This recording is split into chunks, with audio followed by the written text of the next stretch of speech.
Hello, and today we'll be playing The Taste of Fire. This came out in 2022. This character here is the love interest, this dragon man, and the MC is a human, so go ahead and start now. This game is still in development, as its music and the graphical user interface may change in the future. There are artistic images of sexual activity in the game. All the characters that are involved in sexual activity in any way, shape, or form are at least 18 years old. By continuing, inform that you have read the foregoing and that you do not find the information offensive or vulgar.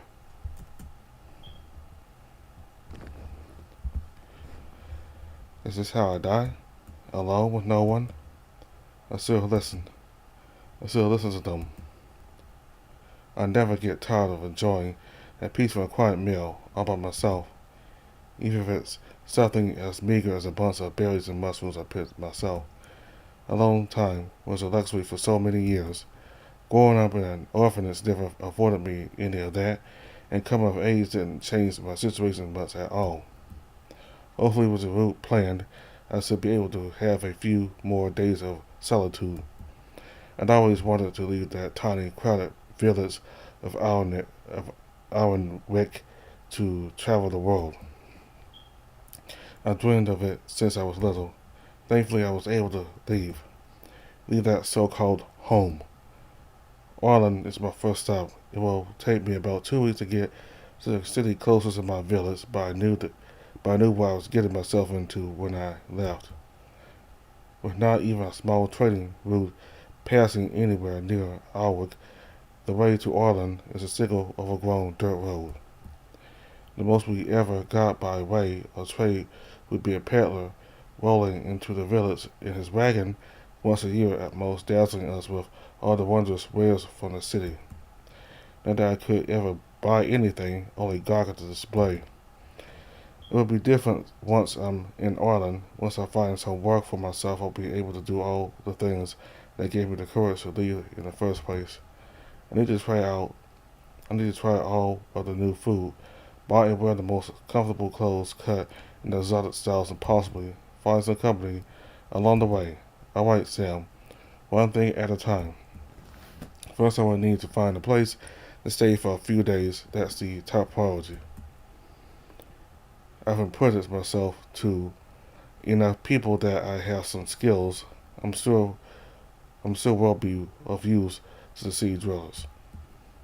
Surely they'll offer me shelter and food in exchange.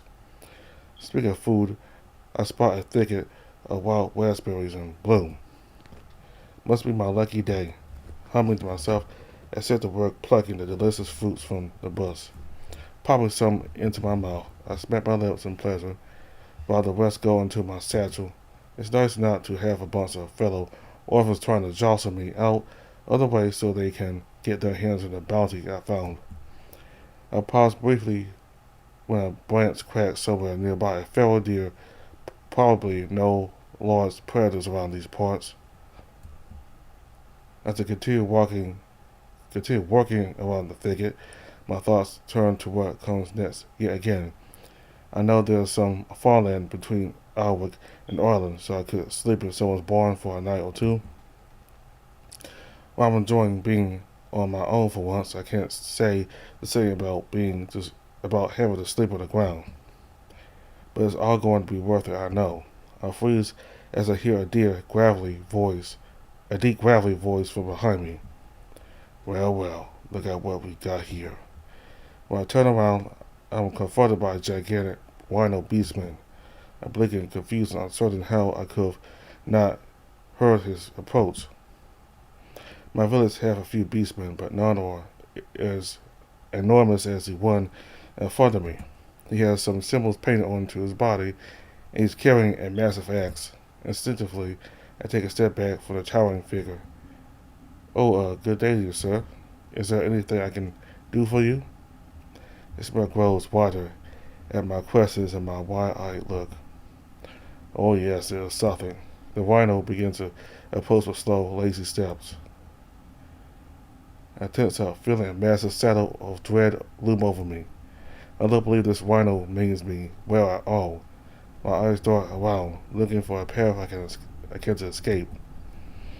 What is abruptly the beastman backhands me with such force that it flings me through the air before I can react. Oof. I land hard on my back, socked as I stare up at the canopy above. Why is this happening? You humans are such weaklings. Are you even going to put up a fight? The rhino snickers, more lazy steps toward me. I scramble to my feet to face him. I can't fight him. The only thing I have on me is a pathetic knife. I haven't done anything to you. I'll give you money if that's what you want. Just leave me be. By now he has cornered me against the thicket, and I'm certain an attempt to dash past him would be futile. The rhino continues to chuckle. And why would I do such a thing? I don't need your money. I gave at him, mouth opening and closing with no sound coming out as my mind tries to grasp what's happening to me. If not money, what could he possibly want from me? You're not going to rob me. Rob you. The rhino is unable to contain his laughter.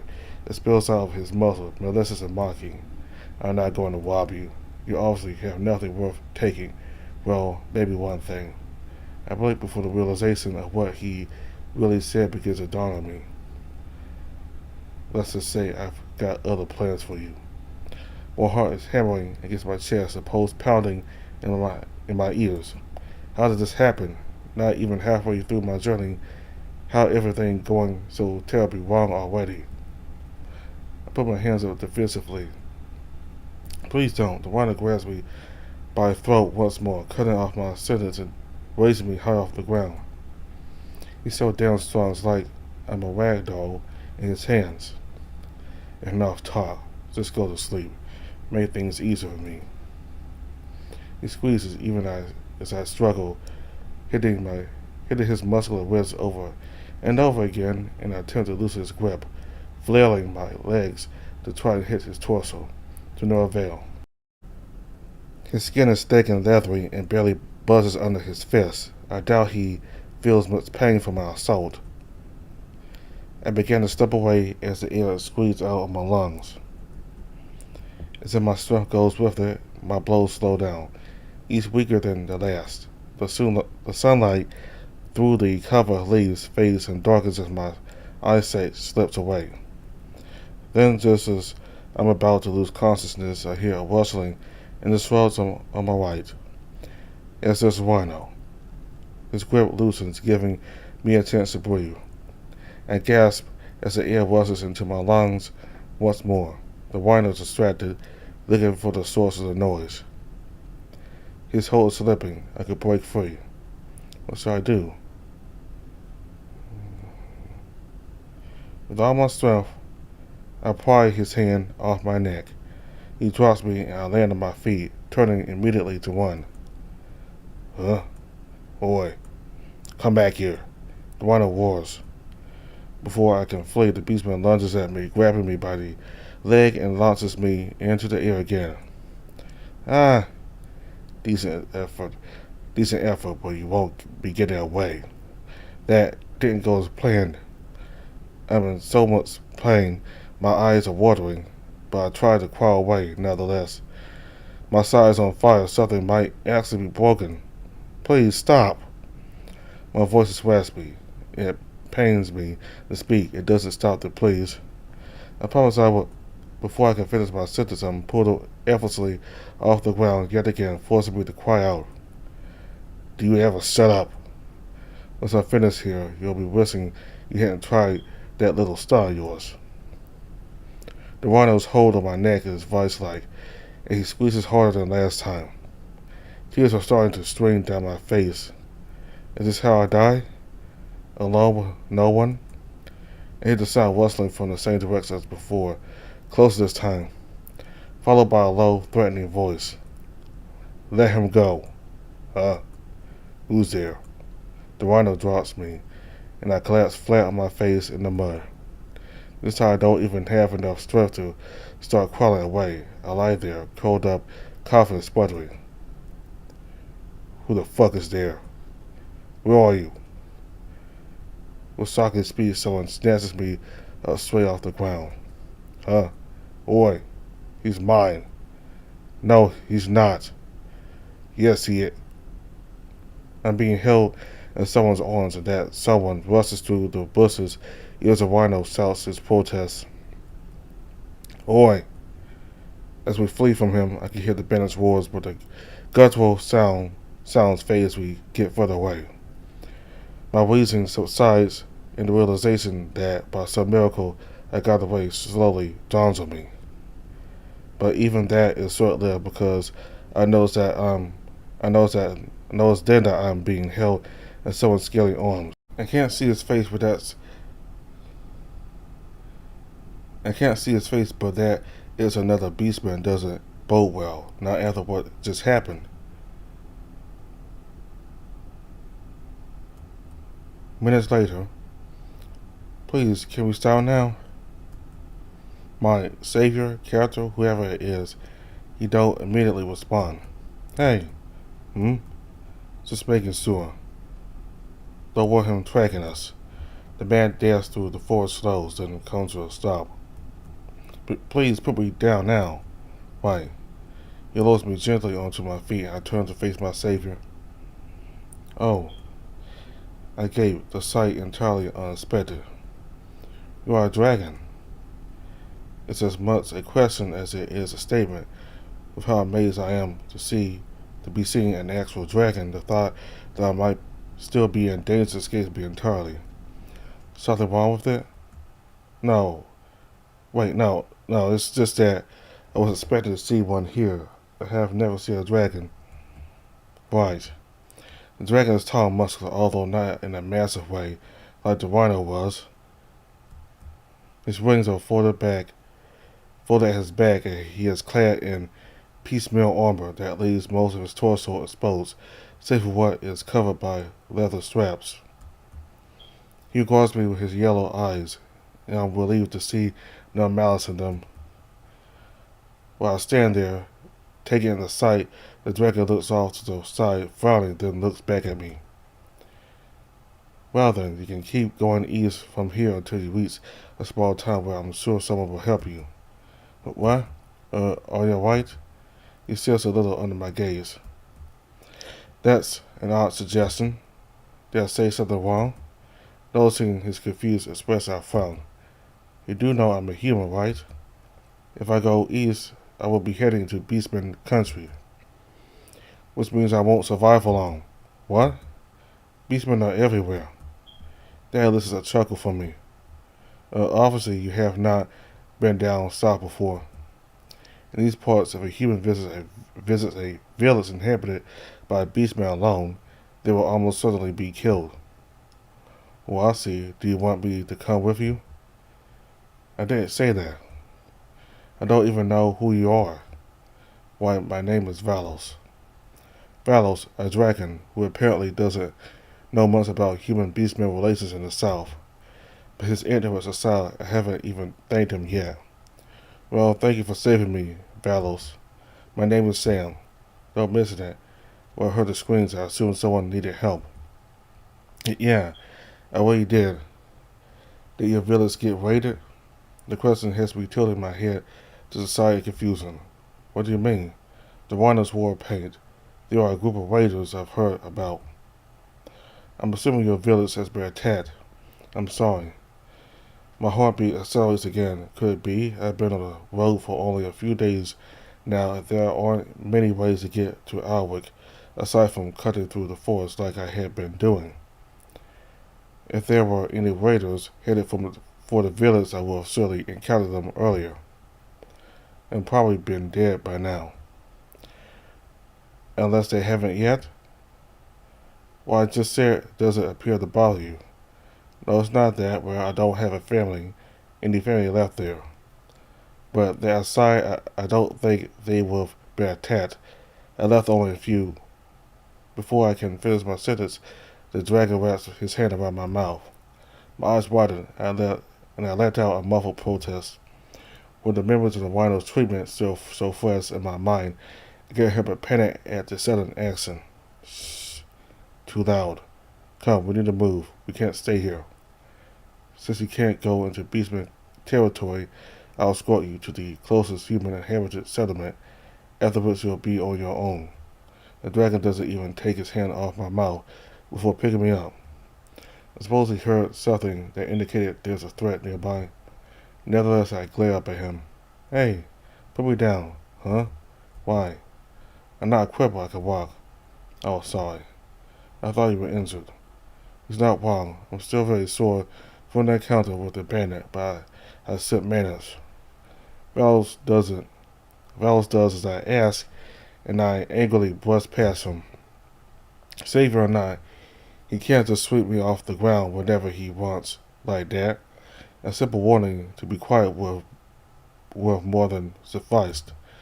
I consider voicing these complaints, but now might not be the time. Not if the rhino could still be nearby. It's fine. Let's just go. A few minutes later, we walk through the forest in silence. The sun is slowly sinking towards the horizon, leaving the pink-orange sky visible through the branches and leaves above us. With that moment of quiet, I again start contemplating the implications of seeing a dragon here. It's not simply that I grew up in a small, isolated village that makes encountering a dragon a novelty for me. No, dragons are supposed to be rare, at least rare in the southern kingdoms. It's the north that's home to all the dragons. They all live in the great dragon empire. Unfortunately, that's as far as my knowledge of dragons exist. With no expectation that any of us would ever leave the safety of Arwick, orphans like me were never educated much about the world beyond the confines of the village and the surrounding forest. So, where are we going? To be honest, I don't know where the closest human settlement is that hasn't been raided. Well, you know? I've never really left my village before, so I don't even know myself. It's the first I'm hearing of any raids too. Great. It's getting late. I prefer not to travel at night. I guess we'll have to stay up here for the night. We're in a small clearing. I'm reminded that everything I had on me got lost when the rhino attacked me. I dropped my bedroll, my satchel, all my supplies, all the money I had saved gone. Still, we haven't watched for that long, and I can't easily brush off the uneasy feeling that there could be bandits lurking nearby. Right here?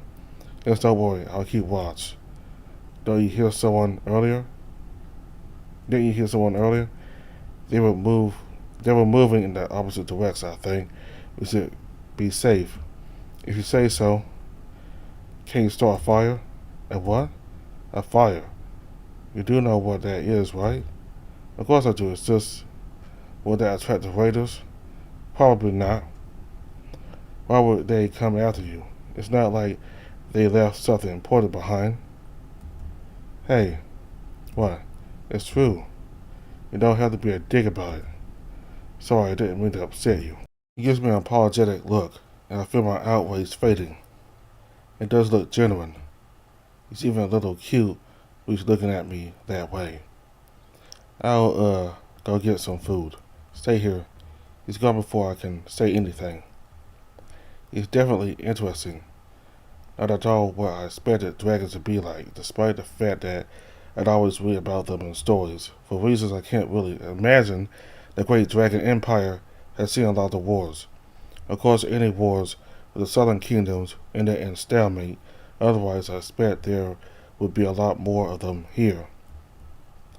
Nevertheless, the stories painted them as a vicious lot, jealous, greedy, prone to war even among each other over the possessor of this or that. Supposedly, they like taking humans, especially young maidens, captives for their own amusement. As I remember those tales, I feel the fear return. What if that's what I am now, a dragon's captive? Even if he says he wants to return me to a human settlement, it could easily be a lie. And if they like to start wars, could they be planning to invade? For all I know, this Valos may be a scout sent south to find places to attack. He could be trying to scare me with these talks of raids, so I revealed something to him. Shit, why did I trust him so willingly? He didn't save my life though, but that could mean very little. I can't stay here. He seems nice enough, but How can I trust him? I need to leave. My prospects for survival at this point are looking bad, but what other options do I have? I'll just stay low and off the road, go deeper into the forest if I have to. Hopefully I won't come across anyone else. I just need to be more attentive. As soon as I turn around to put my plan into motion, I bump into something or someone. Crap. Did he really move so silently? So much for being more attentive. Maybe I really am hopeless on my own. It's alright, you know. What? Does he know I was about to leave? Hey, I won't judge you, it's fine. I'll do it. What is he talking? The fire. Oh, yeah, that. Sorry. I try to keep the relief I'm feeling from showing on my face. After all, I wouldn't want him to suspect I'm up to something. It's alright. I caught a rabbit, so we won't go hungry tonight. We? Yeah. Something wrong? It's nothing. I'm sorry. I'm just not used to being given free food. You never done anything wrong, so stop apologizing. And what exactly do you mean? It's fine. Forget what I said that. Don't worry about it. Alright. I can tell you're hiding something, but whatever, it's not my business. Huh? Not the response I was expecting. Not that I was expecting anything. Can you get those twigs from behind the bushes? They seem to be dry enough to start a fire. Sure. I walked over into the direction he pointed out and started gathering the small branches and twigs thrown about the forest floor. I take the moment to gather my thoughts while I do that. Change the plans. I leave in the morning before he wakes up. I return to our makeshift camp and notice the dragon's just sitting there, eyes glazed over. What is he doing? Does he not know how to skin a rabbit? By his attire and the way he acts, one would assume he'd know what to do. Do you need help? Huh? No, it's fine. I was just daydreaming. Huh? Right. This dragon's a little strange. All the more reason to leave as soon as I can. I put the dry twigs directly in front of him. Even then, he remains motionless. Something is up. I reach for the rabbit myself. Here, let me do it. It's fine. I remove the knife from his grip and begin to skin the rabbit over his objections. He isn't looking away. But he isn't looking away, so he's not bothered by it. Must be something else. I work quickly and efficiently, slicing the skin off to reveal the muscle underneath. My stomach beginning to growl as I realize just how hungry I've gotten. I guess struggling for your life is good for one's appetite. There, done. I hand the knife back to Valos, who eyes it, then me, with a curious expression. How did you know to do that? Did your father teach you? I raised my eyebrows at the strange question. Why, you thought I couldn't do that? Of course not. I didn't mean any offense. It's just you don't look like the type I found him shrugging differently. It's fine. I get there a lot. I learned a lot on my own. Well, maybe not quite my own, but I had to learn these things in order to survive. In a small village like mine, with no parents, you had to make yourself useful somehow if you want to remain fed. You know how to hunt, surely. You've been taught what comes after as well, right? Of course.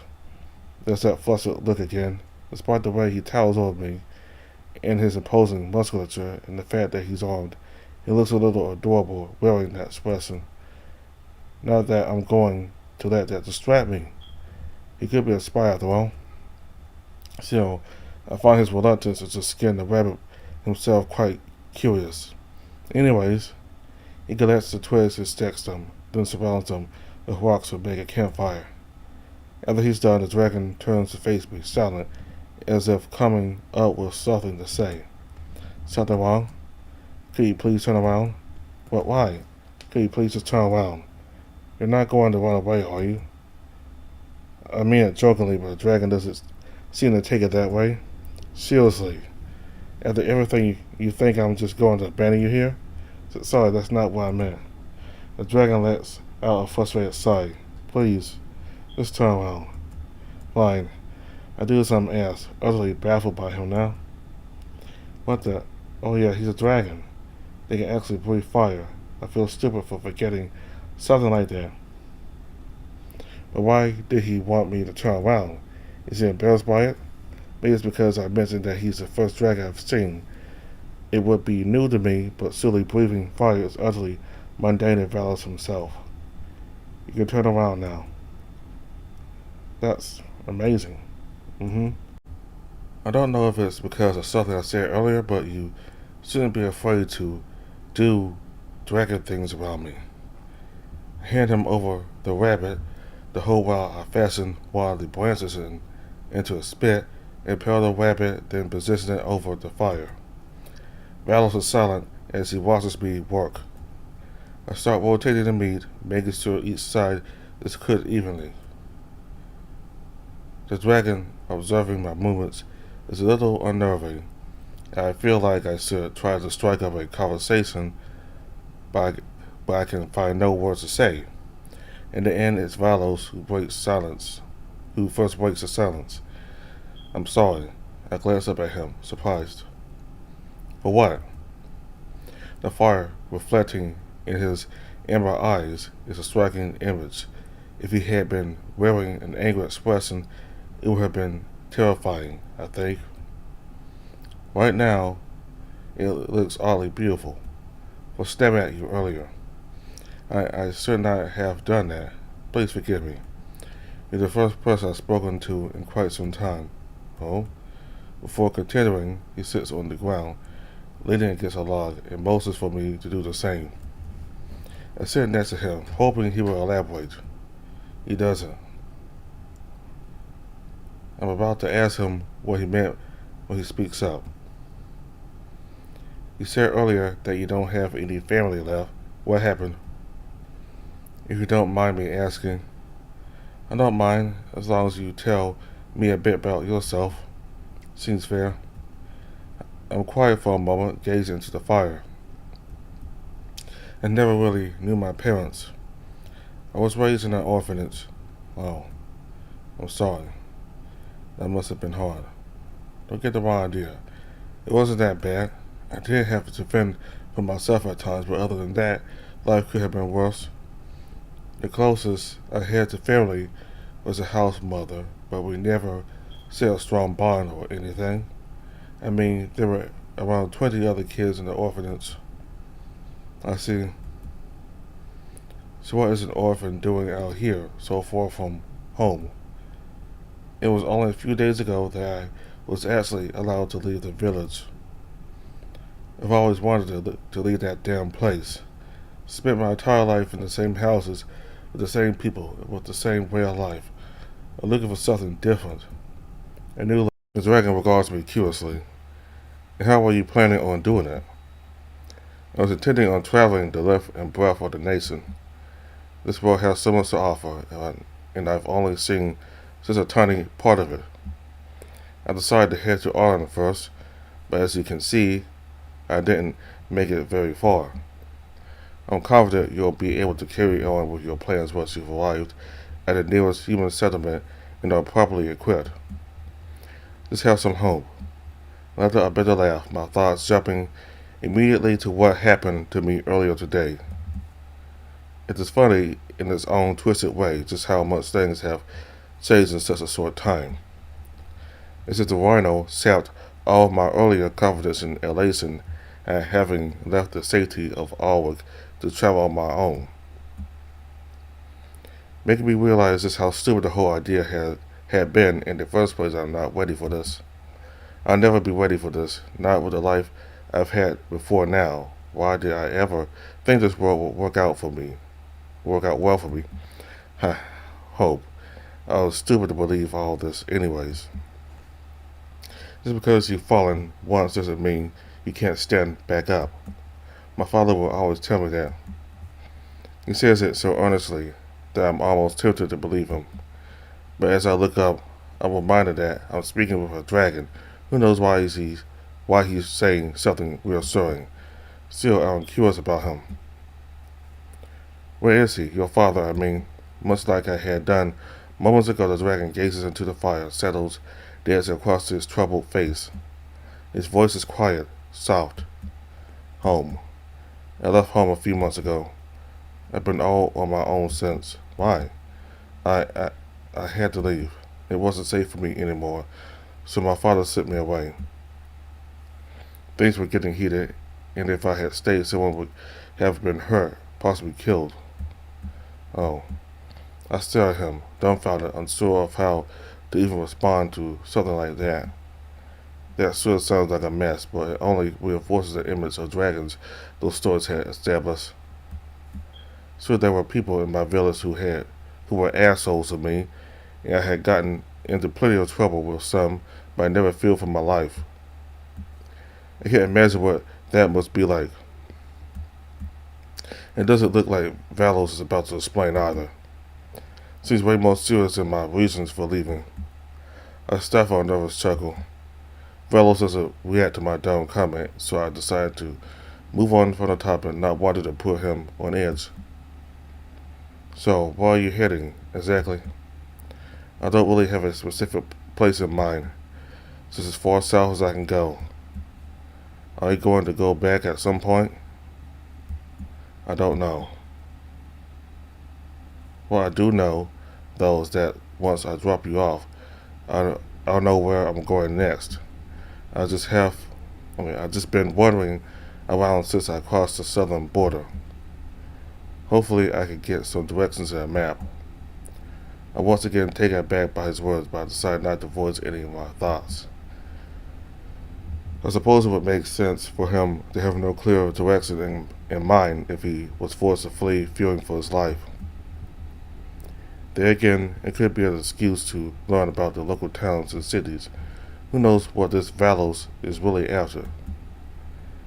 As the fire burns itself out, we chat for a while longer about nothing particular while we eat the rabbit. I try not to ask him too many questions, not wanting to arouse suspicion, but my curiosity does get better of me from time to time. So you can breathe fire, you can do magic? I can't. Really? I heard somewhere that the Dragon Empire had mages. That is true, more than any nation in the South. We have folk who can harness magic, but I haven't trained with the Ebony Circle. The what? It's like a place for mages to gather. I haven't even been there, but I know it's important. I'm not. A little disappointed that the dragon won't be able to describe it to me. Now that my travels have come to such an abrupt end, I'll likely never be able to see this Ebony Circle for myself. All I can do is squash this bitter feeling in my stomach. We chat some more, but the conversation grows tired. By the time only embers are left to flicker in the dark, I bid Valos good night and settle in to sleep. The ground is hardly comfortable, but I'm used to it by now. I've been traveling for several days after all. I'll keep watch. Get some rest. You'll need it for tomorrow's journey. What about you? You need some too? I'm fine. I'll rest a little before we leave for the journey. Just get some sleep. Alright. Good night then. As tiring as the day has been, I have trouble falling asleep. I lie there, eyes open, staring up at the night sky. I don't know if I'll be able to sleep all that soundly with the dragon watching over me. He was a little evasive with his answers, like he's not telling me something. He may sound sincere, but I'm not going to trust someone I just met. If he saved my life, I can't shake the feeling that his sudden appearance was far too fortunate to be a coincidence. I don't know if I can trust him, and I don't want to stick around long enough to find out. I'm still going to leave. Thankfully, he said he'd get some sleep before we left, so as soon as he's sound asleep, I'm going to be off. I appreciate everything he's done, but if there is anything I remember from growing up, it's that I can't put my trust in just anyone.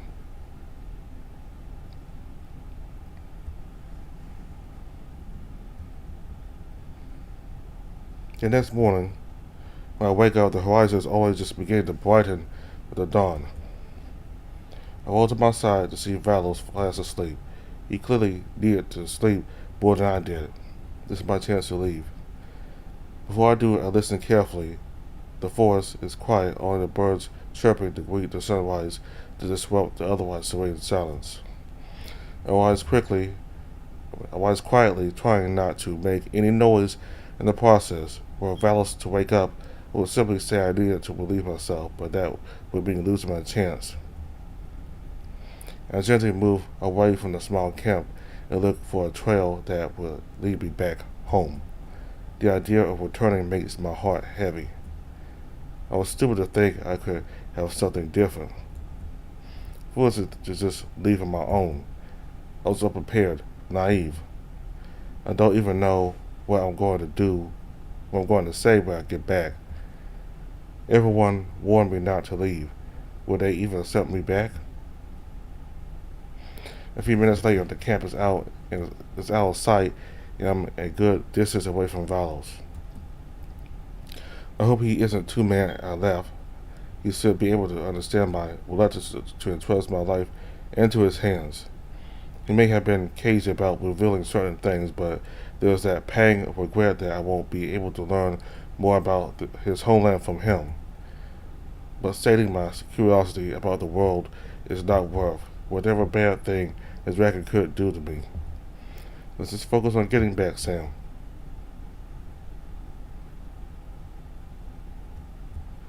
I soon found myself on a dirt road again. I suppose that if I continued to follow its outer edges, I would not be caught by anyone. For a good while, everything is peaceful. I walk slowly and quietly, my thoughts returning again and again to my own failure, and strangely enough, to Valos. I suppose the regret I'm feeling about leaving him is just another sign of my foolishness. Nothing good would have come of sticking around with him, even if his intentions were as poor as he made them out to be. The company of a dragon would only spell trouble. Who knows how the humans in whatever settlement he was taking me to would react to him, or the beastmen if we encounter any. This is for the best. I could have thanked him again before parting ways, I suppose, but I wouldn't have wanted to anger him by saying I don't want his company. A dragon is in the past now. This whole journey is. I'm just destined to live out my days in a village forgotten by the world, in the middle of nowhere. But lost as I am in these thoughts, I forget how dangerous it has been when I'm not paying attention to my surroundings. Suddenly I hear a loud groan, and as I turn around I see the gigantic rhino from yesterday standing right in front of me. Panic swells in my chest, coupled with the disbelief about my sheer unluckiness, blues in my mind. Why? Why him again? I just want to go home in peace. The rhino doesn't say anything to me. Instead, he charges straight at me. I'm paralyzed by fear. I can't even force myself to move. Not that it will do any good, the beastman is charging at me with incredible speed. How did he find me? Damn it, why did I leave? The rhino swings his massive axe, hitting me with the handle and sending me flying several feet before I crash to the ground. You really thought you'd be able to get away? No one will come to your rescue this time, you little shit. Not this time. I can't even process what he's saying. My skull feels like it's been shattered. There's a ringing in my ears. It's hard to breathe. Why? I hear a loud roar. Even as dazed as I am, I can tell it's not coming from the rhino. A figure leaps toward the bandit from somewhere behind me just as I'm about to fall under once more. Valos. I told you before, he's not yours. My vision is blurring, but I can hear sounds of a fight, clang of steel against steel. There's a loud thump. The rhino's axe falls heavily to the ground. I look over to the bandit and see blood gushing out of his eye. The rhino is roaring in pain. Ah! Screaming and cursing, he snatches up his weapon and turns to flee. Valos doesn't give pursuit. He turns and rushes over to my side. His eyes are full of concern mixed with anger. Why did you leave the camp? I'm unable to respond. Blackness is beginning to creep into the edges of my vision. Sam? Sam! I wake up in a fair bit of pain. Before I can even open my eyes, I feel a sharp stab in my side.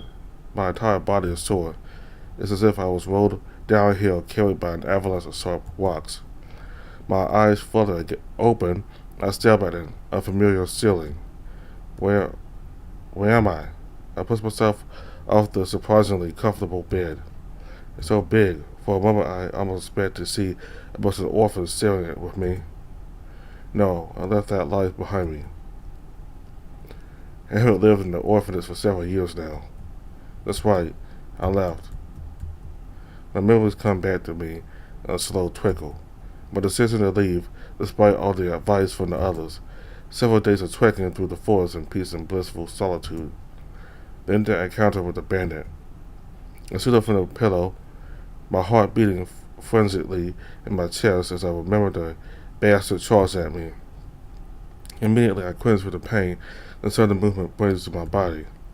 The image of the axe that hit me with incredible force enough to send me flying and tumbling, flashes in front of my eyes as if it was right in front of me.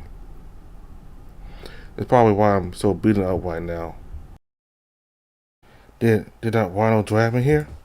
I shake my head lightly, the motion bringing a slight bit of nausea, and give my surroundings a proper look. The place is clean and somewhat cozy, not the kind of place I expect a bandit to use to hold me.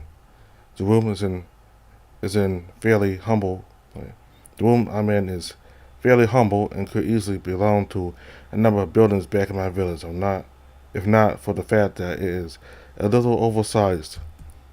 Aside from the bed, I spot a small wooden cabinet that seems to double as a table, a nightstand, and a wooden stool. There's also a closed chest next to the cabinet. The cabinet stands near the one window in the room, and the door is to my left. All of it seems fairly large enough that I suspect they're meant for beastmen, not humans like me. The panic that had just begun to subside returns in full force. I swing my legs onto the floor and stand up, powering through the nausea and dizziness. I approach the window and look outside, and immediately jump back, hitting my shin on the bed frame. Ow, ow. I'm in trouble. The brief glimpse of the outside revealed a sizable square chock full of beastmen. Normally the sight of beastmen wouldn't scare me. With so many, all in the same place, with not a single human in sight, am I in an actual beastman village? My heart is harrowing at my ribs, but I creep back to the window, leaning slightly so I'm not seen. The window I'm in might be on the second floor of the building because I'm looking down at the square. My gaze sweeps from left to right, taking everything in, confirming my suspicions. Not a single human. The square is surrounded by several buildings, one of which, almost directly opposite this one, seems to house a forge.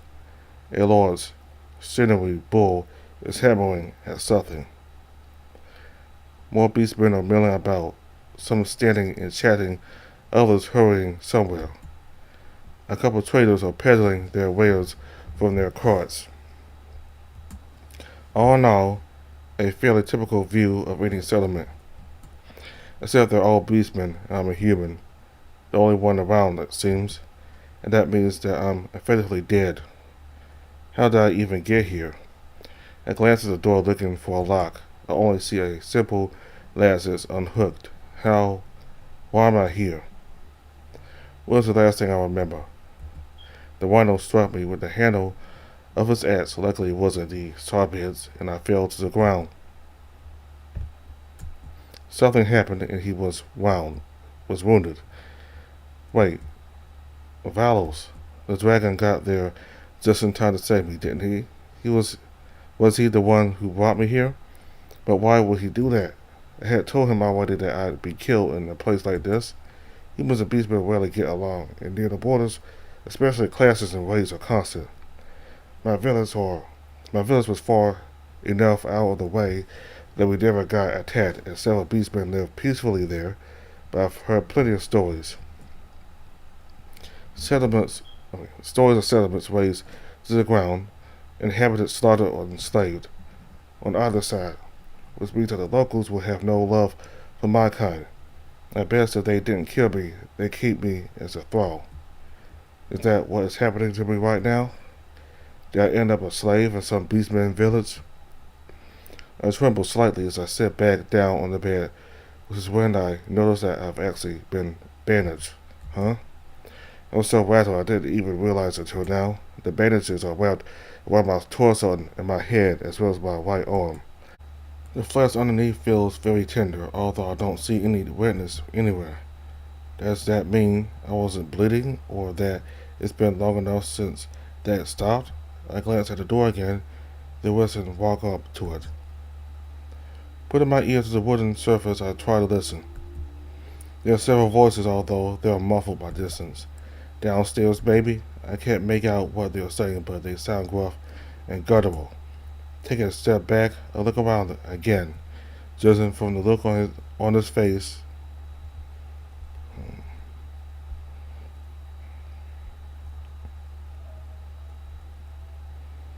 the flesh underneath feels very tender, although I don't see any redness anywhere.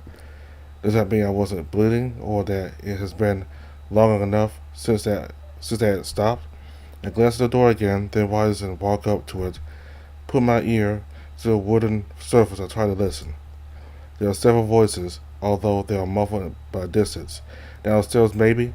I can't make out what they are saying, but they sound gruff and guttural. Taking a step back, I look around again. Judging from the look on this place, this could be a bedroom in someone's home, or maybe a room in an inn somewhere. If I'm a prisoner, I expect to be somewhere in a dozen. I've never seen one, but I imagine it to be damp and cold and slimy. Not at all like this, but that doesn't do all that much to reassure me. I feel like I'm in danger. No, I am in danger. Tentatively, I touch the door, then even more hesitantly pull on the handle. My socket opens slightly. Should I? So I try to sneak out while I can. I go up and scan the room, then step to the chest. My clothes are inside, cleaned and mended. That gives me pause. Would they really go through this much trouble for a prisoner? Besides, the door's unlocked.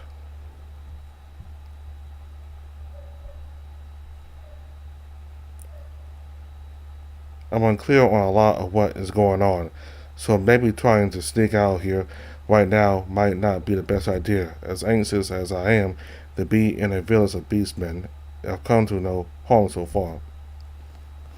In fact, I seem to have been patched up by someone. I should at least find out who that someone was. Several minutes go by as I discreetly stare out the window, trying to see if I can spot another human. No such luck. This does little to reassure me, and I glance longingly at the unlocked door, but then shake my head. Let's not be too hasty. I lie down in the oversized bed. It's comfortable, though. I feel a pang of hunger, but decide to ignore it for now.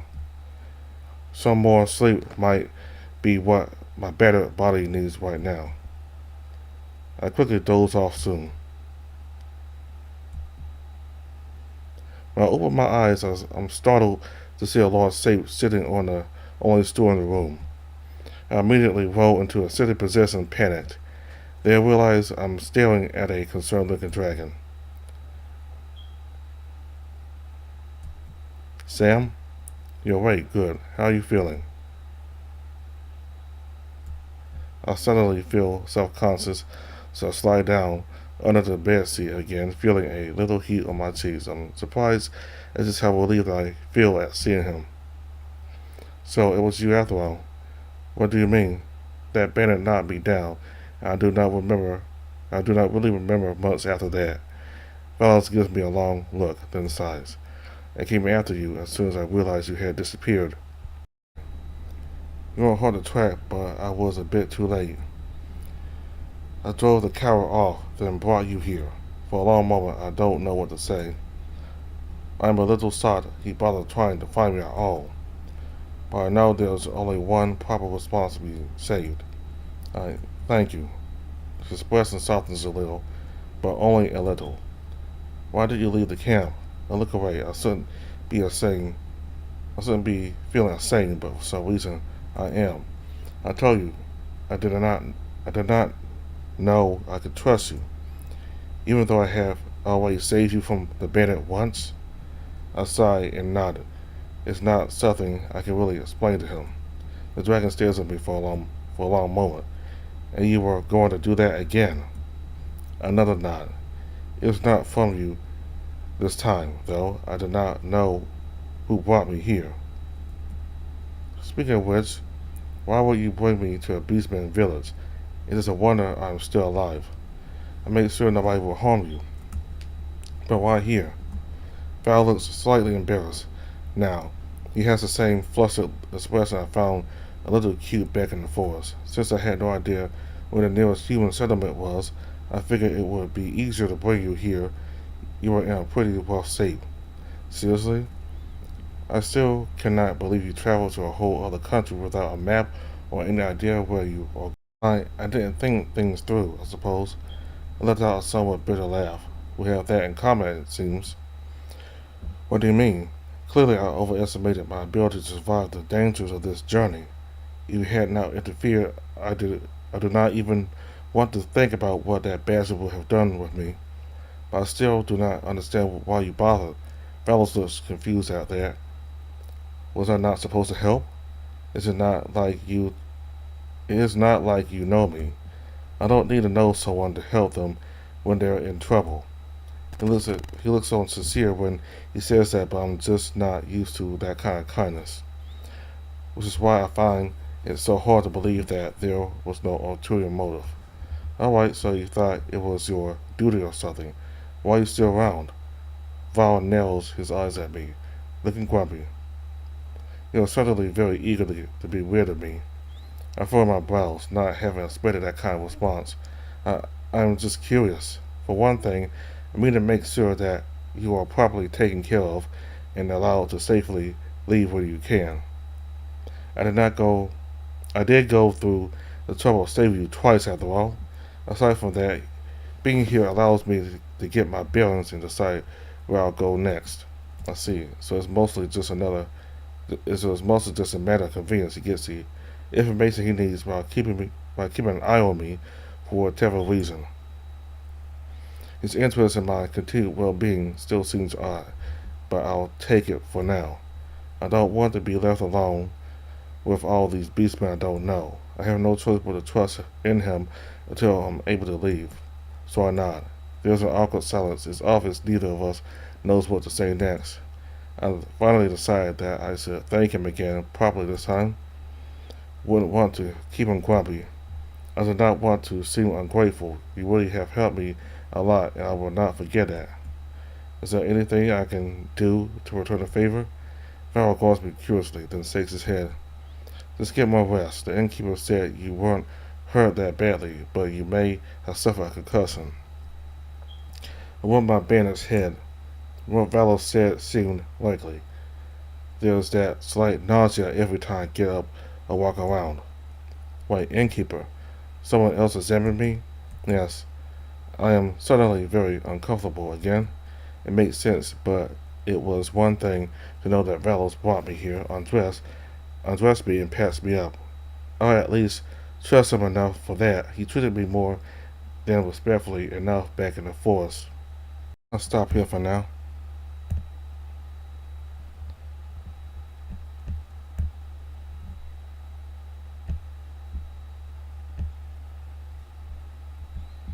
Hey, so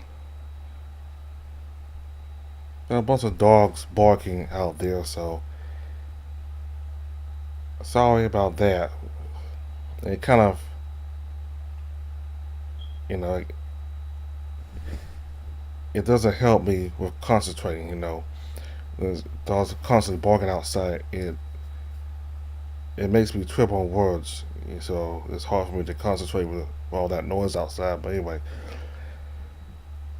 so apparently this is like a human versus beastman type of VN. You got humans on one side and beastmen on the other side. So I mean, like, we got humans are a totally different category, separate from all the furry people. I wonder just how important humans are in this world. I mean, like, there's a difference, like, if you put humans on a different pedestal from beastmen, and I guess humans have a lot of importance in this world. So,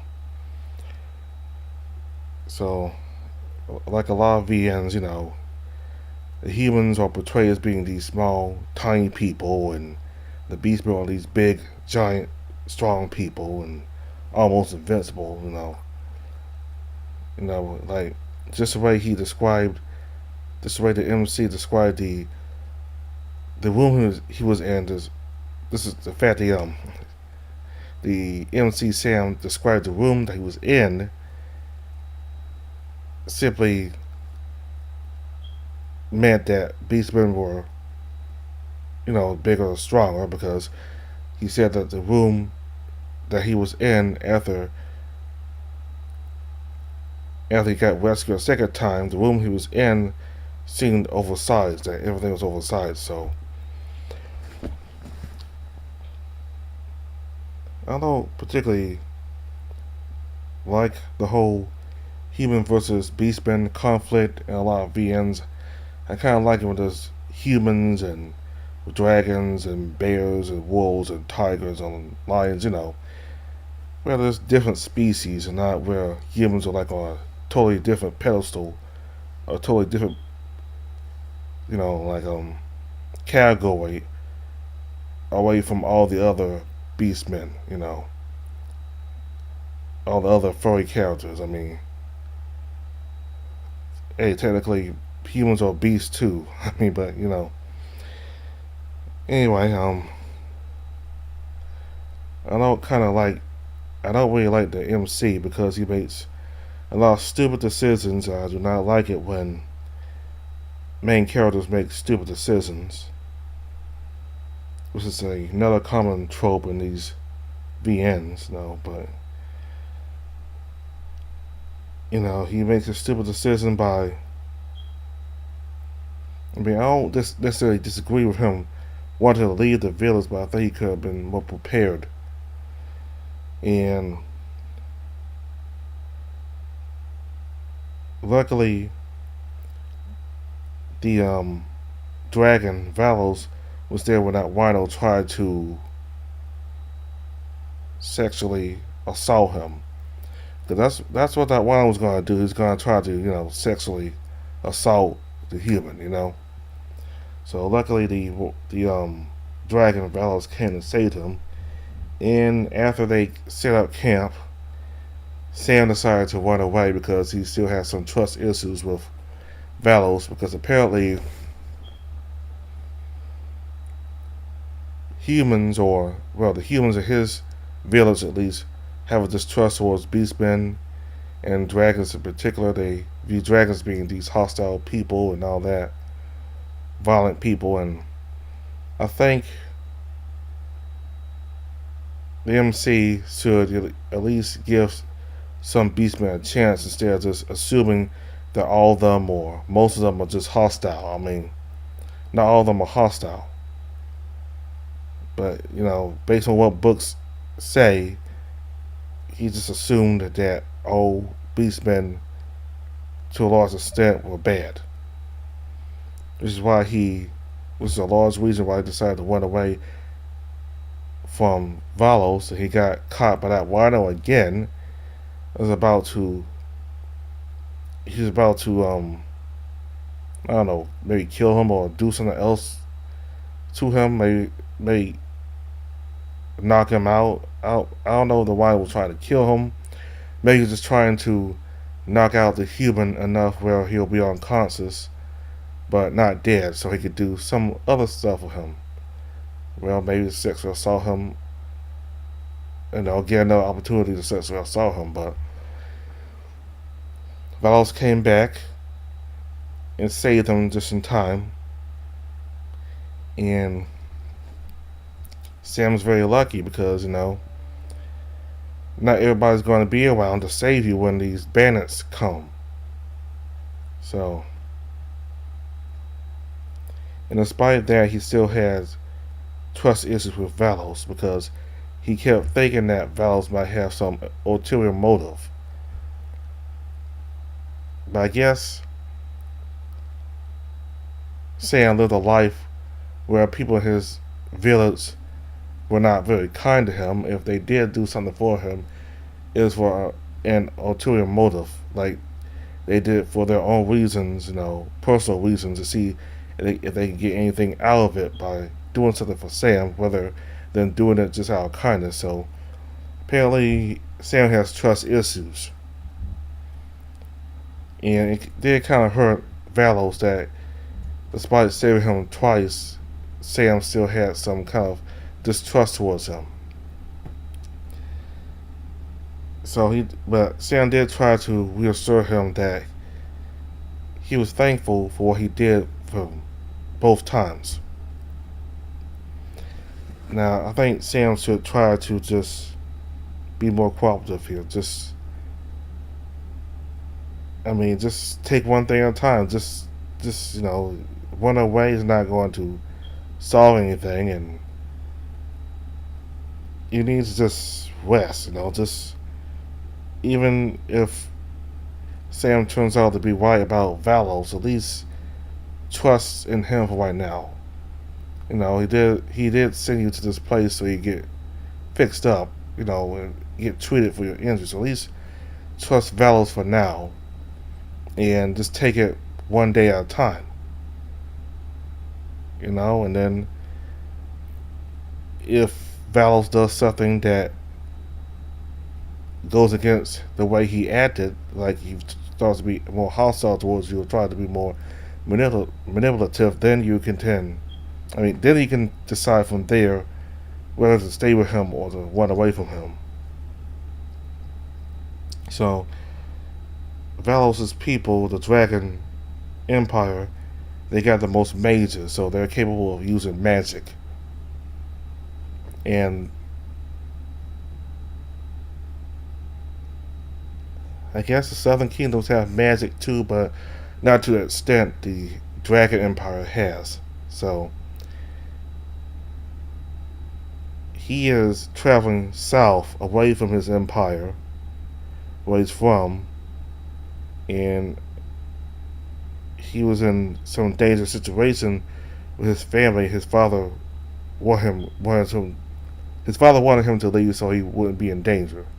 So I have no idea what's going on with his family, but anyway, he's heading south towards safety, and he's got to figure out what to do from there.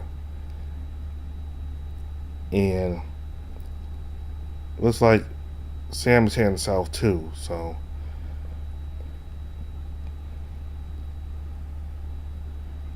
I'm going to go ahead and stop now. We'll continue to taste the fire next time. So thank you all very much for watching. Goodbye.